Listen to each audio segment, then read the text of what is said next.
Hello friends, you are most welcome in our channel economics track. तो आज इस video के अंदर हम देखने जा रहे हैं कंज्यूमर बिहेवियर को, राइट। तो ये जो चैप्टर कंज्यूमर बिहेवियर, ये अपने आप में बहुत ही बड़ी चैप्टर है, जिसके अंतर्गत consumer equilibrium, cardinal utility, ordinal utility, utilities के बारे में पढ़ते हैं हम इसे, average utility, marginal utility, total utility, right, diminishing marginal utility, cardinal approach, ordinal approach, then demand, law of demand, इस तरह के ना जाने कई सब टॉपिक्स का अध्ययन करते हैं इस कंज्यूमर बिहेवियर के अंतर्गत, ठीक है। So it is not possible to cover all the chapter in a single video, right. तो इस पूरे चैप्टर को समझने के लिए हम 2 या 3 वीडियो का सहारा लेंगे, ताकि यह जो चैप्टर हमारा है ये अच्छे से बेहतरी से हमें समझ में आ जाए, ठीक है। अब देखिए what consumer behaviour means. So basically consumer behaviour means how an individual, a people, a group of society took their decisions regarding different type of goods and services in an economy for their satisfaction, ठीक है। यानी किस तरह से एक economic system के अंदर जो लोग हैं वो अपने बिहेवियर को जाहिर करते हैं, किस तरह से लोग अपने बिहेवियर को जाहिर करते हैं एक इकोनॉमिक सिस्टम के अंदर, right, regarding different type of goods and services, ठीक है। यानी ये लोगों का स्टडीज करता है, ठीक। और यह जो है चैप्टर कंज्यूमर बिहेवियर है, इसे हम इकोनॉमिक्स के अंदर पढ़ रहे हैं, लेकिन ये इकोनॉमिक्स के साथ साथ बिजनेस इकोनॉमिक्स की भी काफ़ी हॉट टॉपिक मानी जाती है, जिसके अंदर जो बिजनेस फर्म्स है वो कंज्यूमर बिहेवियर के पहले स्टडीज करती है, देन वो गुड्स एंड सर्विसेज के अपने मार्केट के अंदर लाती है, ताकि कंज्यूमर्स के बिहेवियर को स्टडीज करने के बाद जब वो गुड्स एंड सर्विसेज को लेकर आए मार्केट के अंदर, तो उसकी मार्केट में एक अच्छी पकड़ हो, क्योंकि उसने कंज्यूमर बिहेवियर का तो स्टडीज कर लिया है, इनकी लोगों की आदत का, लोगों के टेस्ट का, लोगों के प्रेफरेंस का, इन सारी चीज़ों का अध्ययन करने के बाद क्या होता है कि मार्केट में उसकी एक अच्छी पकड़ बन जाती है, ठीक है। अब देखिए इस चैप्टर को समझने के लिए सबसे पहले हमें ये जानना जरूरी है कि कंज्यूमर कौन होते हैं, ठीक है। और ये भी जानना हमारे लिए बहुत ही आवश्यक होगी कि जो कंज्यूमर, राइट, एंड कस्टमर, इन दोनों के बीच क्या डिफरेंसेस है, तो ये जानना बहुत ही जरूरी होगी। देन हम लोग समझ सकते हैं आखिर कंज्यूमर बिहेवियर कहना क्या चाहती है, राइट। तो देखिए जो कंज्यूमर होते हैं, a consumer is an individual, a group of society, a group of people who consume different type of goods and services in an economy for their satisfaction. जब लोग different type of goods and services का consumptions करते हैं, ठीक है, तो वही क्या होते हैं, कंज्यूमर होते हैं। जैसे मैं इस मार्कर का यूज कर रहा हूँ तो मैं कंज्यूमर हो गया। जैसे आप जिस मोबाइल फ़ोन से आप ये वीडियो को देख रहे हैं, तो ये मोबाइल फ़ोन का आप इस्तेमाल कर रहे हैं, तो आप भी एक कंज्यूमर हो गए, ठीक है। आप डॉक्टर की सर्विसेज लेते हैं, आप कंज्यूमर हो गए, ठीक है। आप टीचर्स की सर्विसेज लेते हैं, ये भी एक कंज्यूमर्स हो गए आप यहाँ पे, ठीक है। अब देखिए, अब ये जानना जरूरी है कि ये कंज्यूमर और कस्टमर में क्या अंतर है, what are the differences between the consumers and customer, right. So देखिए ये जो कंज्यूमर होते हैं वो अल्टीमेटली गुड्स एंड सर्विसेज को डायरेक्टली कंज्यूम करते हैं, ठीक। लेकिन जो कस्टमर होते हैं वो जब गुड्स एंड सर्विसेज का परचेज करते हैं तब वो कस्टमर कहलाते हैं, ठीक है। तो ये कस्टमर और कंज्यूमर बहुत ज़्यादा अंतर है कि कस्टमर हम किसे बोलते हैं, जो गुड्स एंड सर्विसेज को खरीदते हैं, लेकिन जो कंज्यूमर होते हैं वही वो उन गुड्स एंड सर्विसेज जो कस्टमर ने परचेज किया उसे वो कंज्यूम करते हैं, ठीक है। तो एक कंज्यूमर जो है वो कस्टमर भी हो सकता है, ठीक है। अब देखिए, अब कंज्यूमर बिहेवियर को, कंज्यूमर क्या कह रहा हूँ, कंज्यूमर बिहेवियर को जो स्टडीज़ करती है, तो उस स्टडी में जो बिजनेस पर बहुत सारा पैसा खर्च करती है, बहुत ज़्यादा खर्च होती है इन कंज्यूमर बिहेवियर को स्टडीज़ करने में, कि भाई लोग क्या चाहते हैं, लोग किस तरह के प्रोडक्ट्स को चाहते हैं, लोग किस तरह के गुड्स एंड सर्विसेज को पसंद करते हैं, ठीक है। तो लोगों की प्रेफरेंस को ये स्टडीज़ करते हैं। जैसे सर्दियों का सीज़न आ जाता है, ठीक है, तो उस वक्त लोग क्या करते हैं, मोटे कपड़े इस्तेमाल करते हैं, ठीक है। फिर गर्मी आ जाती है तो उसमें लोग क्या करते हैं, कोल्ड ड्रिंक्स लेते हैं कंजम्पशंस के तौर पर, ठीक है। तो इस तरह के जो बिहेवियर होते हैं कंज्यूमर की वो एक जैसी नहीं होती है, वो चेंज होती रह जाती है, ठीक है, समय के अनुसार, ठीक। अब देखते हैं ये आखिर वो कौन सी फैक्टर है जो कंज्यूमर बिहेवियर को अफेक्ट करती है, राइट। तो बहुत सारे फैक्टर है जो कंज्यूमर बिहेवियर को अफेक्ट करती है। जैसे आप ही समझिए बात को, ठीक है। यदि आप नॉर्मल कंडीशन में हैं, लेकिन आपकी इनकम जब बढ़ जाती है तो आप अपने बिहेवियर को चेंज करते हैं, ठीक है। तो आप different type of goods and services का कंजम्पशंस करते हैं, और अच्छे अच्छे गुड्स एंड सर्विसेज कंजम्पशन करें जब आपकी इनकम बढ़ जाती है। ठीक है, यही सब क्या है, कंज्यूमर की बिहेवियर होती है, एक कंज्यूमर की आदत होती है, व्यवहार होती है, किस पर, regarding different goods and services पर। तो अब हम देखते हैं फैक्टर अफेक्टिंग कंज्यूमर बिहेवियर। तो सबसे पहले आती है साइकोलॉजिकल फैक्टर, ठीक है, देन आप पर्सनल फैक्टर भी कहीं ना कहीं वेरिएशन लाते हैं कंज्यूमर के बिहेवियर में, राइट। देन इकोनॉमिक फैक्टर हो गई, लास्ट बट नॉट लिस्ट जो सोशल फैक्टर है वो भी कहीं ना कहीं कंज्यूमर्स के बिहेवियर को बिल्कुल बदलती है, चेंज करती है। तो वन बाय हम इस सारे फैक्टर्स को स्टडीज करते हैं। ठीक है, तो पहले मैं यहाँ पर उतार लेता हूँ। तो ये है कुछ इकोनॉमिक फैक्टर जो सीधे तौर पर कंज्यूमर के जो कंजम्पशंस का बिहेवियर है उस बिहेवियर में बदलाव ले आती है। अब वो किस तरह से कंज्यूमर के बिहेवियर में बदलाव लाती है, तो चलिए यहाँ पर हम देखते हैं। तो पहली हमारी जो फैक्टर है वो है प्राइस। इकोनॉमिक फैक्टर के अंदर जो हमारी पहली फैक्टर है वो है प्राइस। तो जब मार्केट के अंदर गुड्स एंड सर्विसेज के प्राइस बढ़ जाते हैं तो कंज्यूमर का बिहेवियर क्या करता है उस वक्त, वो कंजम्पशंस को कम कर देता है, क्योंकि तो महंगाई बढ़ चुके हैं, प्राइस जो गुड्स एंड सर्विसेज की वो बढ़ चुकी है मार्केट के अंदर। तो कंज्यूमर क्या करता है, वो अपने कंजम्पशंस पैटर्न को चेंज करके उसमें थोड़ी बदलाव लेकर उसे नीचे कर देता है, अपने कंजम्पशंस पैटर्न को, जो हमारे कौन ये कर रही है, प्राइस। अब सपोज दैट प्राइस कम हो गई, ठीक है, मान लीजिए प्राइस कम हो गई, फिर प्राइस कम पर क्या करेगा कंज्यूमर, अपने बिहेवियर को चेंज करते हुए कंजम्पशंस को बढ़ा देगा। लेकिन प्राइस जब बढ़ जाती है कंजम्पशन कम कर देता है। तो इस तरह ये चलता रहता है इकोनॉमिक सिस्टम के अंदर, राइट। देन सेकंड फैक्टर है वो है पर्सनल इनकम। जब लोगों की इनकम बढ़ जाती है तो अपने कंजम्पशन पैटर्न को चेंज करते बिल्कुल। जब आपकी इनकम 10,000 है तो आप उस 10,000 में 7,000 रुपये खर्च करते कंजम्पशन के तौर पर, ठीक है। लेकिन आपकी इनकम अब 10,000 से 20,000 रुपये हो गई, तो अब क्या करेंगे आप, क्या आप उसी 7,000 पर ही टिके रहेंगे अपने कंजम्पशन को लेकर या कुछ बढ़ाएंगे? बिल्कुल, जब इनकम बढ़ी हमारी 10 से 20,000 हुई तो बेशक हम भी अपने कंजम्पशन पैटर्न को बढ़ा देंगे, ठीक है। तो ये हमें क्या दिख रही है, इनकम भी कहीं ना कहीं इफेक्ट करती है। उसी तरह मान लीजिए इनकम यदि कम हो गई, राइट, जब इनकम कम हो गई तो हम क्या करेंगे, अपने कंजम्पशन को बदल देंगे, अपने कंजम्पशन पैटर्न को हम बिल्कुल बदल देंगे। और जब इनकम कम हुई तो हम अपने कंजम्पशन को भी कम कर देंगे, राइट। तो ये थी पर्सनल इनकम। अब फैमिली इनकम पे आते हैं। मान लीजिए एक फैमिली में एक बंदा जो है वो जॉब करता है, वो फैमिली को चलाता है, तो उसकी जो कंजम्पशन से नॉर्मल चलती है। लेकिन अब क्या हुई, उसी फैमिली में और दूसरा बंदा जो है वो भी जॉब करके पैसा अर्न करने लगा, तो क्या अब उनकी फैमिली की कंजम्पशन से कुछ बदलाव आएगी? तो बेशक उसमें बदलाव आएगी। जब एक बंदा जो कमाता था फैमिली के अंदर तो नॉर्मल कंडीशंस थी कि वो सिंपल खर्च भी उसकी नॉर्मल ही थी। लेकिन जब दूसरा बंदा भी अर्न करने लगा तो उसकी फैमिली की जो कंजम्पशन है वो बढ़ जाएगी, ठीक है। तो ये थी हमारी फैमिली इनकम। फोर्थ पॉइंट हमें कहते हैं, फोर्थ पॉइंट और फिफ्थ पॉइंट, ये एक इनस्टेबल कंडीशन है इकोनॉमिक सिस्टम के अंदर। यानी कि जब नॉर्मल कंडीशन होती है तो कोई दिक्कत नहीं, लेकिन जब इनस्टेबल कंडीशन हो जाती है इकोनॉमिक सिस्टम के अंदर तो कंजम्पशंस के लोग बिहेवियर में चेंजेस आती है, लोगों की कंज्यूमर की बिहेवियर में बदलाव आती है। तो जैसे इन्फ्लेशन, ठीक है। अब इन्फ्लेशन तो आप जान ही रहे, मुद्रास्फीति जिसे हम कहते हैं, तो गुड्स एंड सर्विसेज के जनरली मार्केट के अंदर प्राइस बढ़ जाती है। तो जब इन्फ्लेशन आएगी तो लोग अपने कंजम्पशन को कम कर देते हैं, ठीक है। जब इन्फ्लेशन बहुत ज़्यादा प्राइस बढ़ने लगी तो कंजम्पशन पैटर्न में कमी आती है। उसी तरह इन्फ्लेशन कम हुई, कंजम्पशन पैटर्न बढ़ जाते हैं, ठीक है। अब देखते हैं डिफ्लेशन यानी अपस्फीति। यानी जब अब मार्केट के अंदर प्राइस जो है वो कम होने लगती है तो लोग अपने कंजम्पशन को बढ़ा देते हैं, ठीक है। जब फिर इसे हमको तो डिफ्लेशन कहते हैं। अब देखिए सेविंग बड़ा इंपॉर्टेंट फैक्टर है।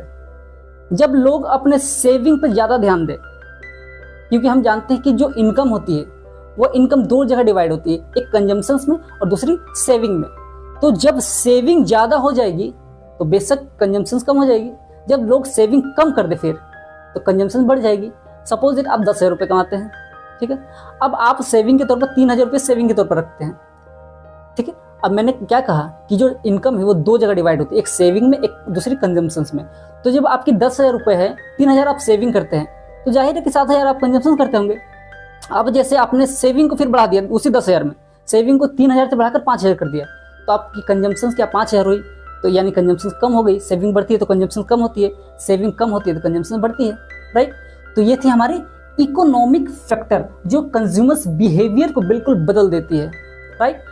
अब देखते हैं हम साइकोलॉजिकल फैक्टर क्या कहते हैं इस कंजम्पशन बिहेवियर को लेकर, कंज्यूमर की बिहेवियर को लेकर ये साइकोलॉजिकल फैक्टर क्या कहती है। तो पहले मैं लिख देता हूँ साइकोलॉजिकल फैक्टर को, देन हम लोग उसका अच्छे से डिटेल से स्टडीज करें। साइकोलॉजिकल फैक्टर, राइट, यानी ये लोगों के परसेप्शन से, यानी लोगों के नजरिए से जुड़ा होता है, ठीक है।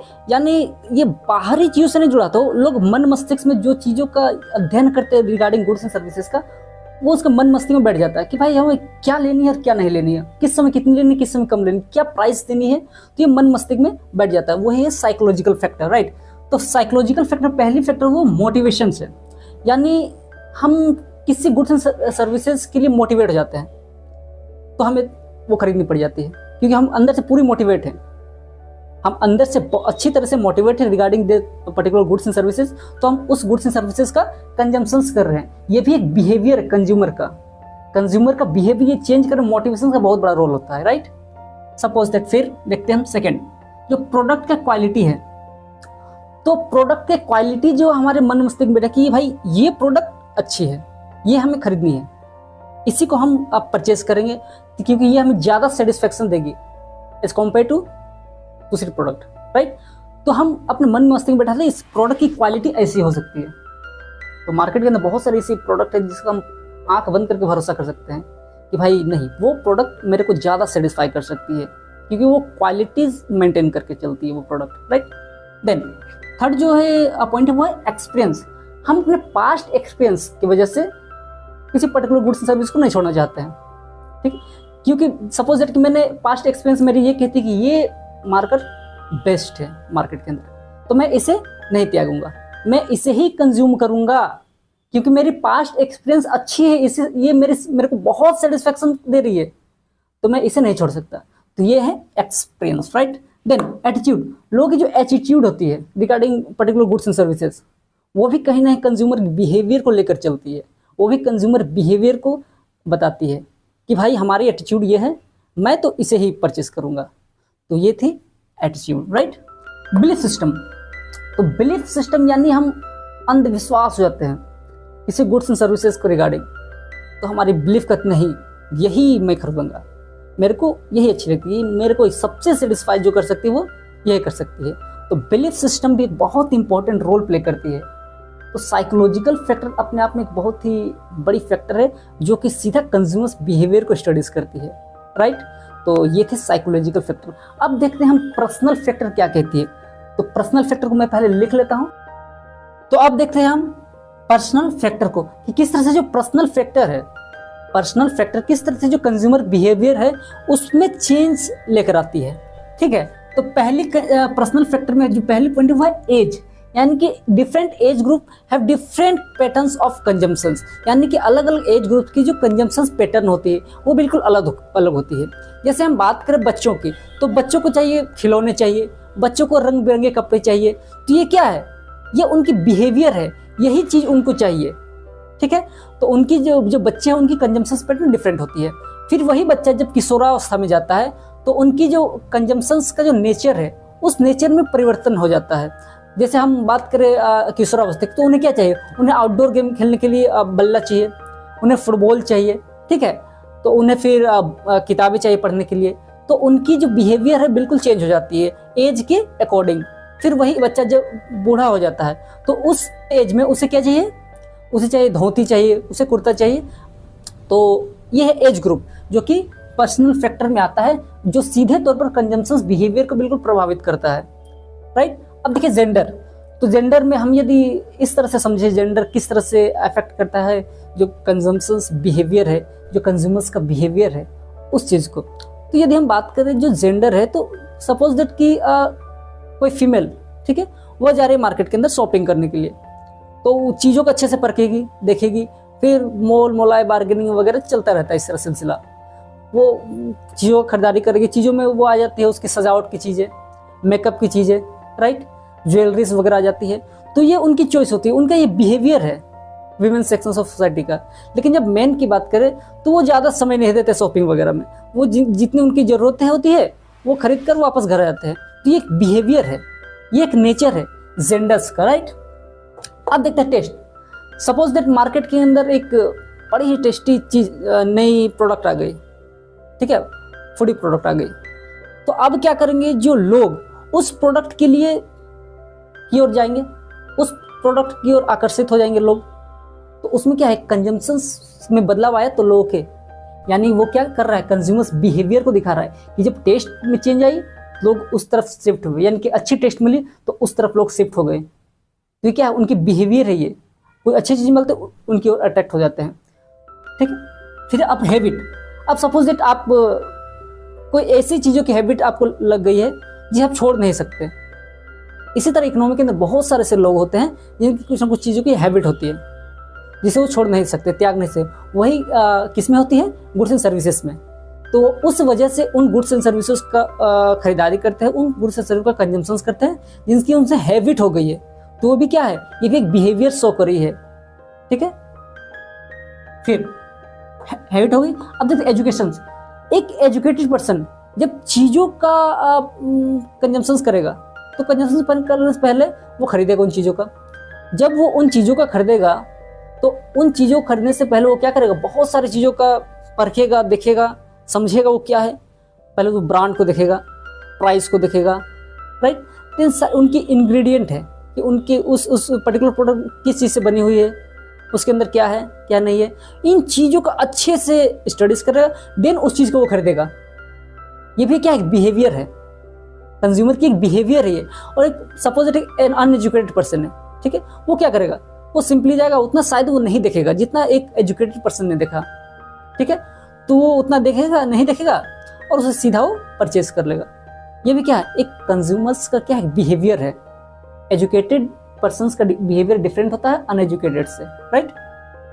लाइफ स्टाइल, भैया मेरी तो लाइफ स्टाइल अच्छी है तो मैं इस पर्टिकुलर ब्रांड के कपड़े पहनता हूँ, नहीं मेरी तो नहीं उतनी, मैं उतनी अफोर्ड नहीं कर सकता।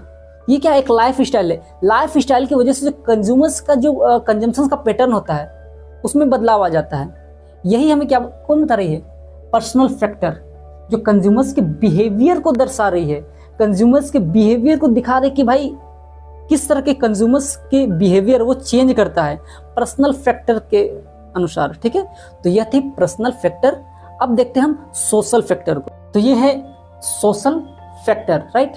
तो देखिए सोशल फैक्टर हमें किस तरह से कंजम्पशन बिहेवियर को स्टडीज करती है, ठीक है।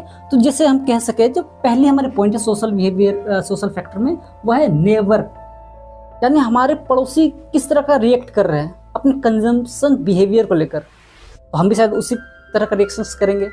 भले हमारी थोड़ी कंजम्पशन, हमारी जो इनकम थोड़ी कम हो, हम भले लोन लेके किसी से पैसा लेके कंजम्पशन करें, लेकिन हम कोशिश करेंगे कि जो हमारे पड़ोसी ने जो कंजम्पशन पैटर्न्स को अपना रखा है हम भी उस हाई पैटर्न्स को अपनाएं, ठीक है। जिसे हम लोग कहते हैं अर्थशास्त्र की भाषा में डेमोन्स्ट्रेशन इफेक्ट, राइट।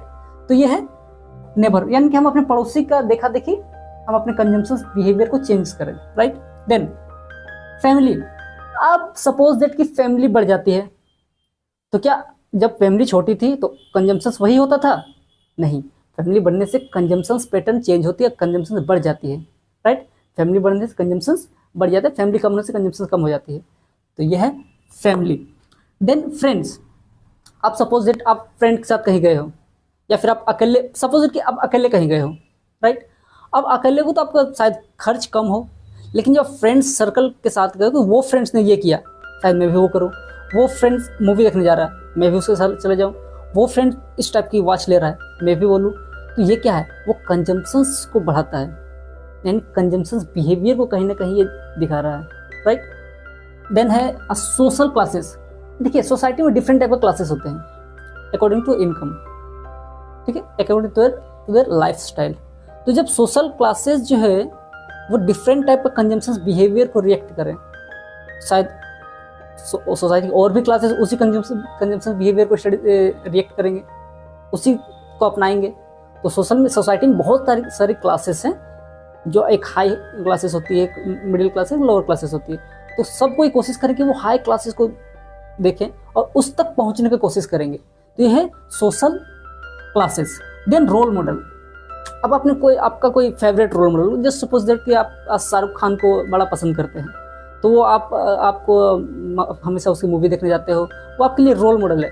अब उसने कोई एडवर्टीजमेंट किया किसी खास गुड्स एंड सर्विसेज का, किसी खास प्रोडक्ट का, ठीक है, तो आप क्या करोगे, क्योंकि आपका रोल मॉडल ने उस चीज़ का एडवर्टीजमेंट किया है, तो आप उस गुड्स एंड सर्विसेज के लिए अट्रैक्ट हो चुके हो, आप उसको कंज्यूम करोगे। तो ये क्या है, रोल मॉडल की वजह से आपने क्या किया, आपका कंजम्पशन बिहेवियर है वो चेंज किया। तो ये थे कुछ फैक्टर जो सीधा तौर पर अफेक्ट करते हैं हमारे कंजम्पशंस को, यानी कंज्यूमर्स के बिहेवियर को दर्शा रही है ये सब चीज़, ठीक है। तो आज इस वीडियो के अंदर बस इतना ही, फिर किसी वीडियो के अंदर आपसे मुलाकात होगी, तब तक के लिए धन्यवाद, थैंक यू, शुक्रिया।